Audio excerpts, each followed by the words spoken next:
There is said to be 14 tenets of fascism. Things such as extreme nationalism, disdain for human rights, identifying a they to use as a scapegoat, sexism, fraudulent elections, protecting corporate interests while suppressing labor interests, and so on. And obviously, I hope you read up on these things because it might ring a few bells. No. For this video, I want to focus on two of these in particular, and that is controlling mass media, and in relation to that, the disdain for intellectuals and artists.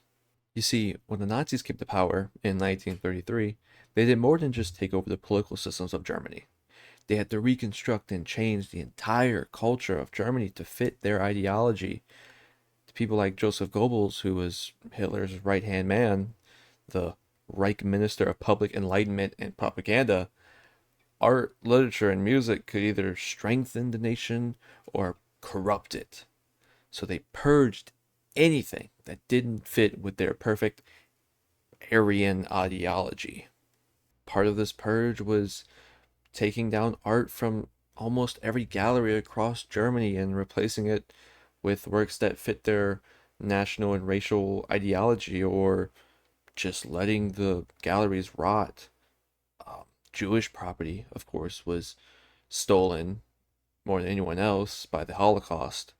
Many works were seized from painters and patrons all across Germany and Europe. Many sources say around 600,000 works were stolen. One of the famous cases was the stealing of The Woman in Gold by Gustav Klimt, and many other works of his during the invasion of Austria. To this very day, works are still lost, but sometimes they just show up underground in people's houses and the walls. And while The Woman in Gold was recovered, and so have many other works and now displayed across the world, many are still lost to this very day, and many were completely destroyed by the war, either directly by the Nazis or indirectly by the Allied forces. But we have to remember that Hitler was once an artist himself, and while it is arguable how much he actually appreciated art, he still had many opinions on it that not many other people did. So part of that was the opening of various exhibits by the Nazis themselves. If by chance you were in Munich, Germany in the summer of 1937, there was an art exhibition you can visit that just opened, and it was called the Great Exhibition of German Art.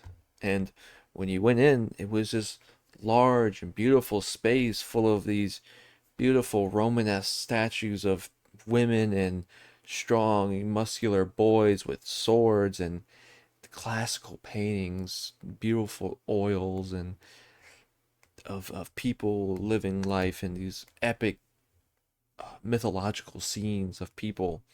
And the artists who were selected were held in such high regard, and they were respected and loved, and they were able to sell the work they made there, and was the work that the Nazis liked. Besides Hitler work, which was actually bad, it's not like the art itself on display was intrinsically bad. These were skilled artists, some who believed in the ideology of the Nazis, some who were just trying to survive. But all the art really did was contribute to an aesthetic, creating a feedback loop of a nation's art being based on its mythology and a nation's mythology being based on its art. The Great Exhibition of German Art was opened with a speech from Adolf Hitler himself. In the speech, he outlined that this was the true German art, and this would be the only art permitted in public, and that this was art that he valued, and of course, his values were the only logical and true values. Obviously. In that same speech, however, he talked about art he didn't like. He said, "From now on, we will wage a relentless war of purification against the last elements of our cultural decay," and described these artists as cultural stone agers that should return to the caves of their ancestors to make their primitive international scribblings there. You might be asking, well, why is he saying all this about art he doesn't like, other than to propagandize the people there? This was done because of the fact that the next day they opened a sister exhibition not too far away called Entartete Kunst, which means degenerate art. This was advertised with a poster with quotations around the word for art. For you see, the Nazis were smart enough to know that they can use the art they stole to further push their mythology onto the German people rather than keeping it locked away in some storage buildings underground. Adolf Ziegler, another architect of the Nazis, one who worked closely with Joseph Goebbels on propaganda, and other top Nazi officials, cleverly manipulated the gallery space and the work itself to create an atmosphere of loathing and ridicule towards the art. They hung it crooked, took it out of frame, made it into a freak show with slogans around the art that said things like an insult to German womanhood or nature as seen by sick minds next to the art. Adolf Ziegler would say to the people in the exhibition, "We now stand in an exhibition that contains only a fraction of what was bought with the hard earned savings of the German people and exhibited as art by a large number of museums all over Germany. Around us, you see the monstrous offsprings of insanity, impudence, ineptitude, and sheer degeneracy. What this exhibition offers inspires horror and disgust in us all." And this was the work that was so incredibly degenerate and horrible.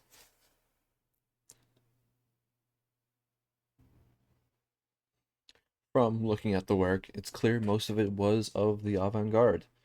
It was modern art, especially that of expressionism, abstraction, surrealism, and political satire.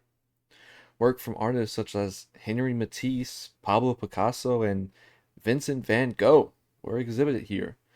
It did not matter that many of these artists weren't even Jewish, black, or communists. These works didn't serve the nation, did not represent the classical Aryan values the Nazis held. Therefore, the artists who made it were mentally insane, and the prices museums paid for it were also insane. The thing is, forcing art to fit within a certain set of qualities and attacking everything outside of that dominant ideological culture doesn't show any respect to the craft or meaning behind the art. Even the art they championed, they did not care about it. They only wished to create a hierarchy. The words they used and the things they said, they weren't talking about art. A large amount of degenerate art was destroyed in a bonfire on the night of the 27th of July, 1942. Luckily, some of the art was recovered after the collapse of Nazi Germany by the Russians and the Allies and is now on display in various places such as New York, Berlin, and St. Petersburg. I'm making this video because it's a topic that I think deserves more discussion in the history of World War II.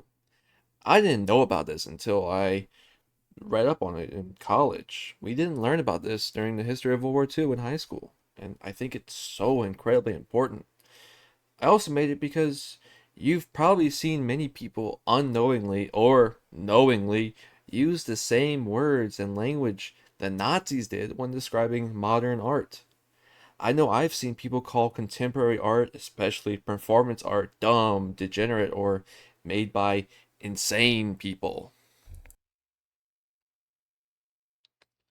But it's important to remember that modern art outlived the Third Reich. As much as they tried to take it down, it survived. And those artists that I listed earlier and many others that you know by name ended up shaping the next century of our global culture. And while in this day and age we are seeing a rise in fascist ideology in politics and culture, art has and will always endure because art is what makes us human. Thank you.